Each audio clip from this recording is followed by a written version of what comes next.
7 words or salita na kung saan kapag sinasabi nyo sa aming mga lalaki ay sobrang tulong po or napakalaking impact po sa amin. Nakaka-inlove po. At the same time, may mga na-activate na bagay sa amin which is it will benefit you. And kung gusto mo malaman, panoorin mo itong video na to. Okay, so ganito pa. Actually, maliliit lang naman ng mga bagay ang mga to, pero wag po nating maliitin yung mga maliliit na bagay. Kasi sobrang laki po ng impact para sa isang successful at masayang relationship. At na-maintain actually nito yung relationship ninyo na kumbaga hindi mabilis madry. Kaya nitong i-maintain at pang long lasting yung relationship nyo kapag alam nyo itong mga salita na i-share ko sa inyo at the same time ina-apply nyo ito, of course with love, hindi po napipilitan. So kung gusto nyo malaman, let's go!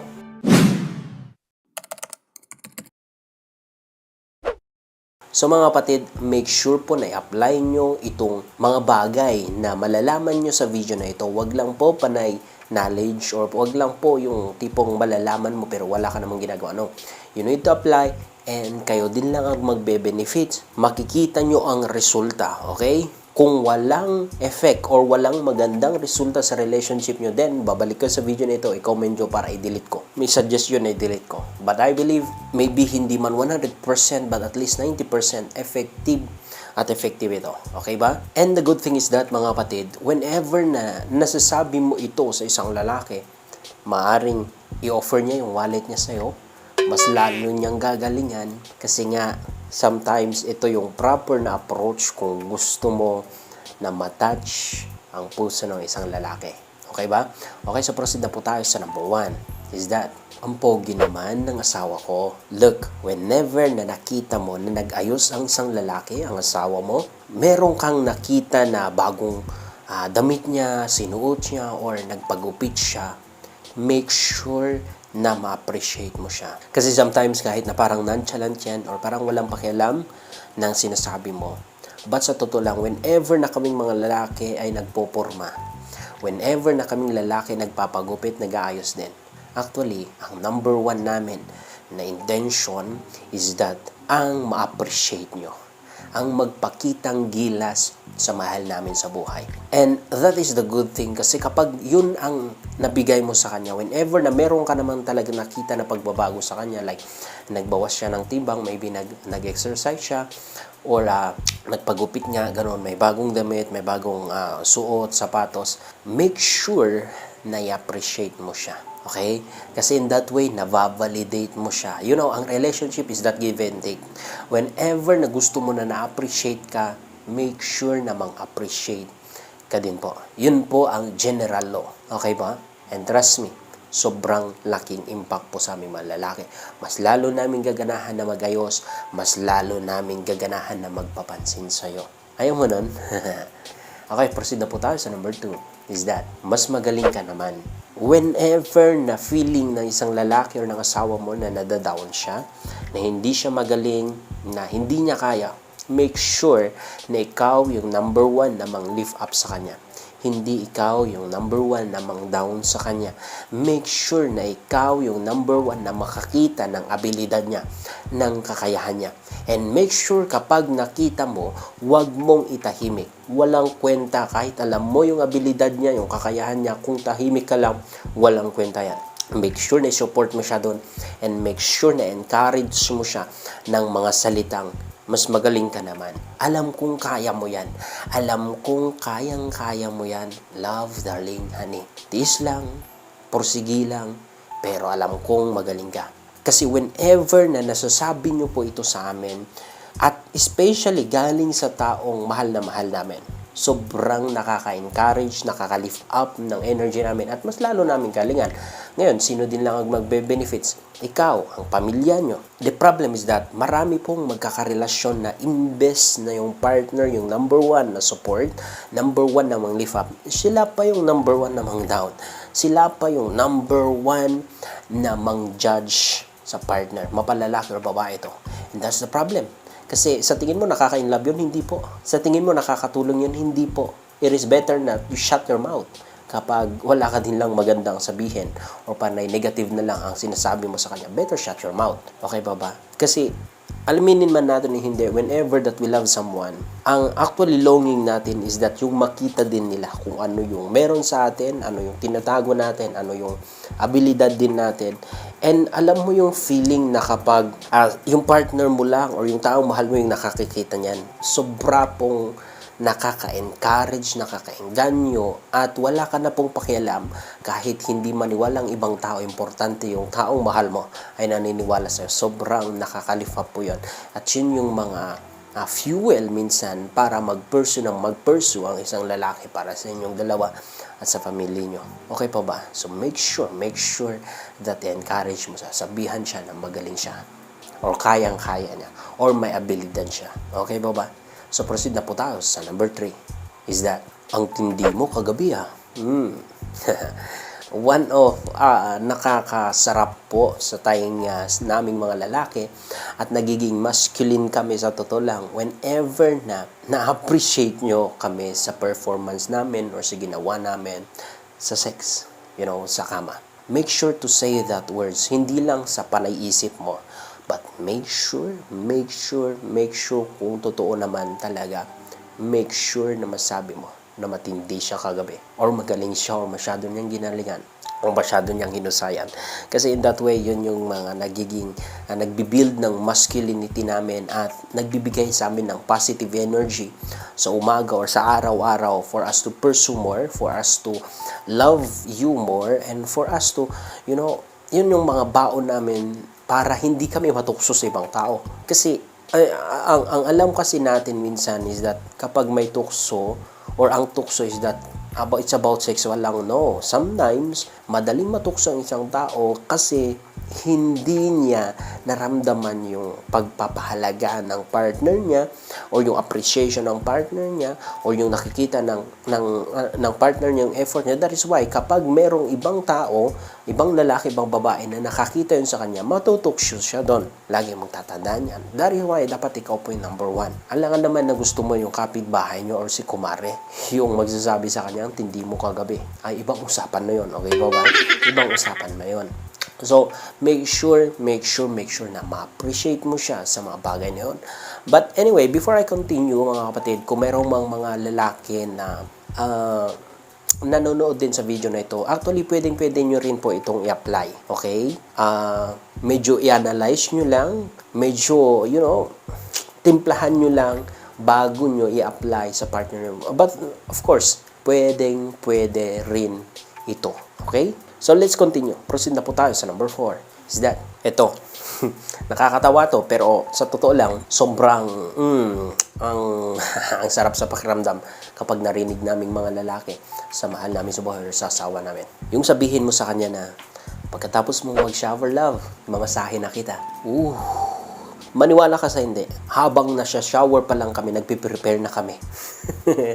Anong piniprepare namin? Of course, yung kung anong gagawin din namin sa inyo, kung anong position or paano din namin kayo papaligayahin. Sa isip pa lang namin na simulate na namin yung dapat namin gawin.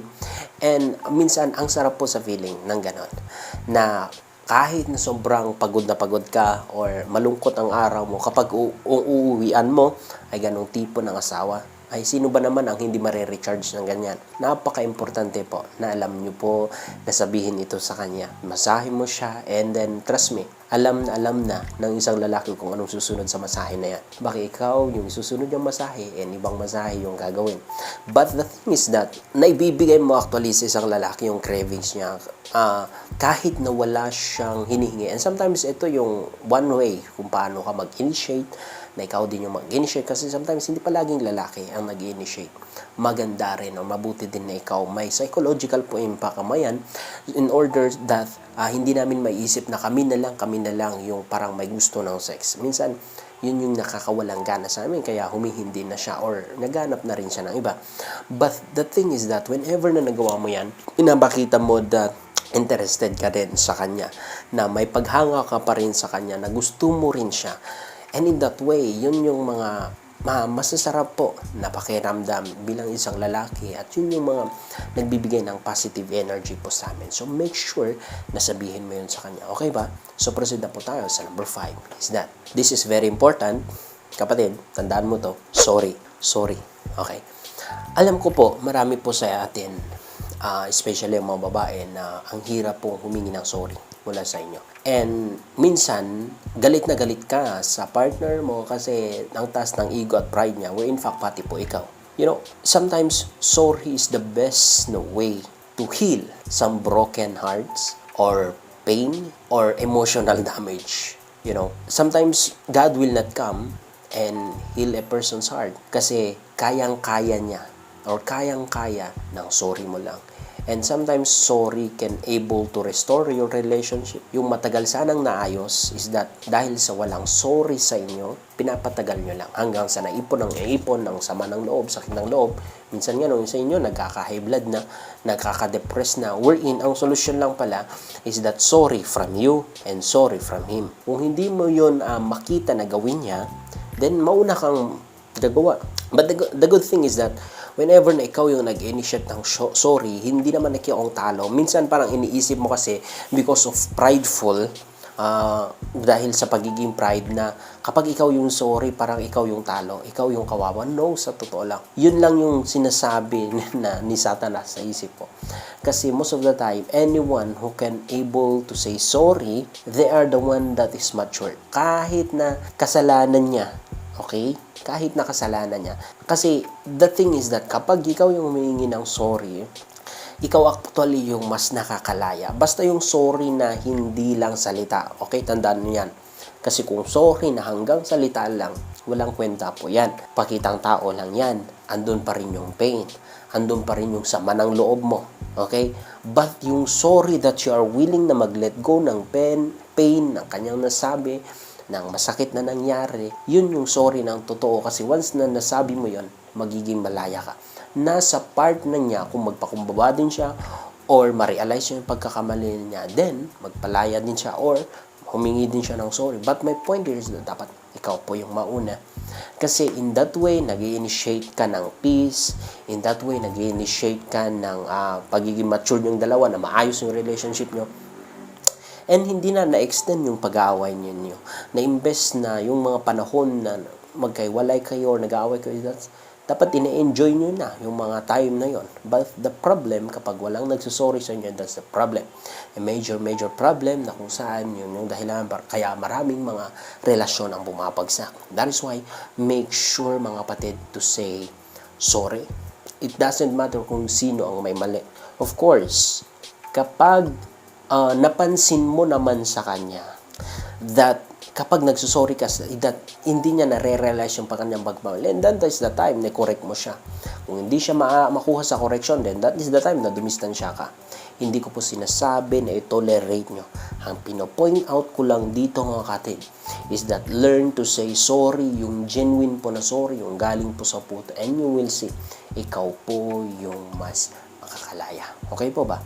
So proceed na po tayo sa number 6 na words is that please. Minsan ito yung nakakalimutan ng karamihan. Kasi sometimes please, it shows respect, it shows na may honor ka or nakikisuyo ka sa partner mo. Kasi minsan sa aming mga lalaki, may part sa amin na gustong-gusto namin that nagde-depend ka sa amin. Hindi man sa lahat ng bagay, pero meron kang may something sa inyo na parang hindi nyo kaya mabuhay kung wala kami. Parang gusto namin na sinishare yung energy, yung lakas namin, yung effort namin sa inyo. Kasi yun yung mas na nagiging masculine po sa amin, na mas lalo kaming nagiging masculine.